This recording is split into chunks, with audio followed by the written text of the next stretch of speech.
Well, the mainstream media's war with President Trump is getting rougher, and the battle, well, is spread overseas. Here's an Irish magazine portraying him with a sniper's target painted on, and on his head the question asked, why not?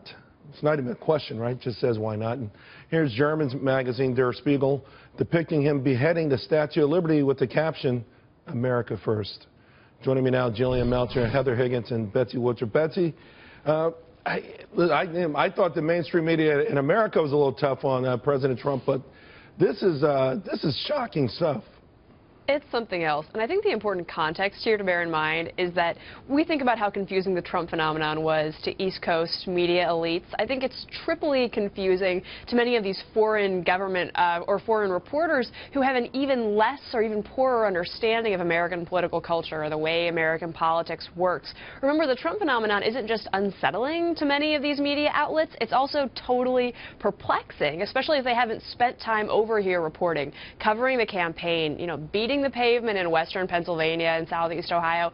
They just don't get it, and they don't understand the support that does exist in many parts of the United States for President Trump. And as a result, you have some of these images that just seem completely divorced from the way that many Americans view the president and come off as really odd. I really wonder if Der Spiegel would ever draw a cartoon of the Prophet Muhammad. Nevertheless, we do have this, and there's 1.8 million signatures signed in the UK. There was another round of protests in Piccadilly Circus and other places. What is the resentment by the foreign media to President Trump? Because I think it's more than confusion. Yeah, well, I think they're reacting to, again, an unknown quantity. I think that's a pretty good assessment that Betsy gave. But it's totally self-defeating. I mean, we've seen the press overreact on things. And it really destroys the press's credibility when they want to report on something legitimate. As journalists, it's our job to tell the truth.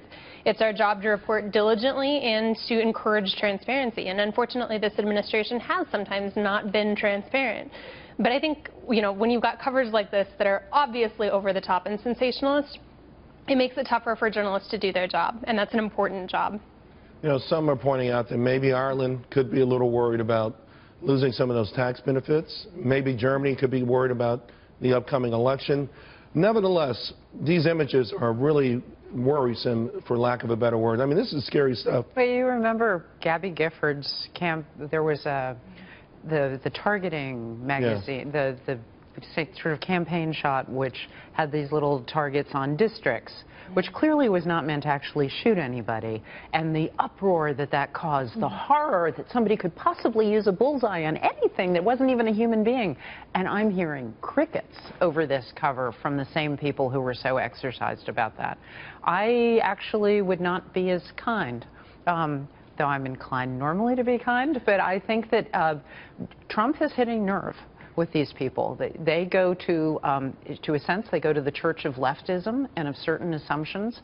One of those assumptions, for example, is that America, because it is the #1 country in the world, ought to be obsequious and apologetic for that, and Trump is the antithesis of that. He's going to be dealing from strength and is not at all apologizing for America and is actually demanding respect for it.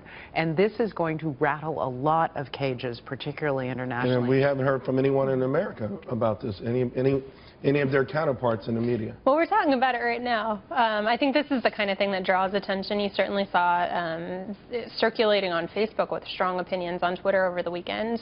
And I do think it's insulting to a lot of voters. It's missing the very legitimate issues that they had, particularly with Hillary Clinton. Yeah, but it's insulting to voters who didn't even vote for President Trump. You're not seeing the mainstream media picking this up, and you are seeing places like Newsweek and The Economist, which technically is English, but it's also U.S., indicating that he's, getting rid of liberty, and The Economist had him throwing a Molotov cocktail. Always. Totally out. That's on the current issue, by the way.